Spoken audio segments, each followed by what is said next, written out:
Hi అండి. నేను doctor Sudheer Reddy, Anvik hospital నుంచి. టుడే ఒక సింపుల్ బేసిక్ టాపిక్ ఎక్స్‌ప్లెయిన్ చేస్తాను. చాలామంది ఏమడుగుతారంటే, సార్ నాకు నిద్రలో మెడ పట్టేసింది.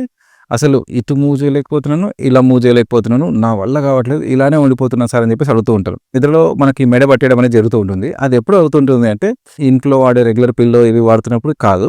మోస్ట్ ఆఫ్ ద టైమ్స్ ఎప్పుడైనా బస్ జర్నీలో లైక్ బ్యాక్ ఎప్పుడో ఉన్నప్పుడు గానీ, and one more thing, pillow ఎక్కడన్నా వేరే హోటల్‌కెళ్ళినప్పుడు గానీ, అక్కడ స్ప్రింగ్ మ్యాట్రెస్‌లో యూజ్ చేసి హైట్ ఉన్న పిల్లో అట్లా వాడ్డప్పుడు, నార్మల్‌గా ఉండాల్సిన షేప్ కంటే కూడా మనకు నెక్ అనేది ఈ పొజిషన్‌లో గానీ మనకు అలానే నైట్ అంతా ఉండిపోవడం వల్ల అక్కడున్న మజిల్స్ అనేటివి స్పాజమ్‌లోకి గురవుతది. స్పాజమ్ అంటే ఏంటి అంటే కాంట్రాక్షన్ ఆఫ్ ఈ ఈ ఈ మజిల్స్ ఉన్నాయి గదండీ! ఈ మజిల్స్ అనేటివి టైట్‌గా ఇట్లా బ్యాండ్ లాగా కాంట్రాక్షన్‌లోకి ఎళ్ళిపోతుంది. దానివల్ల మనం ఏమైతంటే ఇలానే వస్తారు. ఇట్లా ఇట్లా టర్న్ కమ్మంటే గూడా సార్ నా వల్ల కావట్లేదు సార్. అసలు నేను తిప్పలేకపోతున్నాను. పట్టేసింది, సివియర్ పట్టేసింది అని చెప్పేసి అడుగుతా ఉంటారు. సార్ దీనికి ఏం చేయాలి అంటే, చాలా సివియర్ పెయిన్ ఉంది అంటే first thing, don't do like any exercise ఆ టైంలో ఎక్కువ చేయడం గానీ, ఇది గానీ ఏది చేయకండి. కంప్లీట్‌లీ రెస్ట్ ఇచ్చేసేయండి.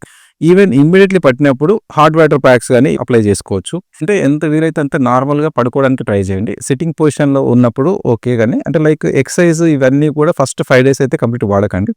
పెయిన్ మరీ సివియర్‌గా ఉంది, అసలు నాట్ ఏబుల్ టు మూవ్ అంటే మాత్రం కంపల్సరీ ఆర్థోపెడిక్ సర్జన్ గానీ, స్పైన్ సర్జన్ గానీ కలవండి.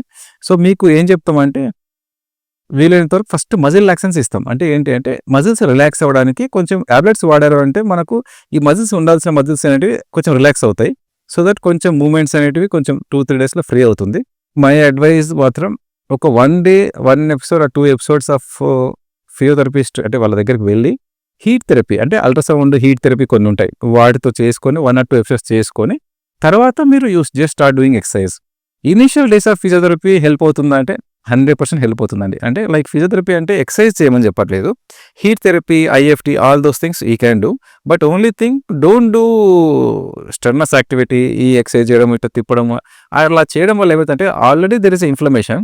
నువ్వు again you are causing more inflammation. అంటే నువ్వు ఆల్రెడీ స్ట్రెయిన్ ఉన్న బాడీకి అన్నెసరీ నువ్వు దాన్ని ఇంకా బాధకు గురి చేస్తున్నట్టు. సో ఇంకొంతమంది ఏం చేస్తూ ఉంటారంటే లైక్ ఇట్లా ఇట్లా ఇట్లా తిప్పడం గానీ, ఇటు సైడ్ తిప్పడం గానీ ఇవి చేస్తూ ఉంటారు. యాజ్ ఎ ఆర్థోపెడిక్ సర్జన్‌గా దీన్నైతే 100% వద్దనే చెప్తాను. ఎందుకంటే దానివల్ల మజిల్స్ కొన్నిసార్లు ఇంకా ఎక్కువ పట్టేసే ఛాన్సెసే ఎక్కువ.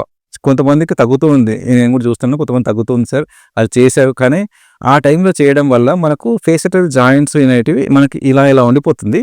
అది కొన్నిసార్లు ఇట్లా వెళ్ళిపోయే ఛాన్సెస్ ఉంటది. సో దానివల్ల కొంచెం నర్వ్ ఇంజ్యూరీ అయ్యే ఛాన్సెస్ ఎక్కువ. సో నా అడ్వైస్ అయితే జస్ట్ ఇట్లా అనడం గానీ, ఇట్లా తీయడం గానీ అవి మాత్రం వీలైనంత వరకు అంటే చేయకపోవడమే మంచిదండి. ఓకే. Thank you.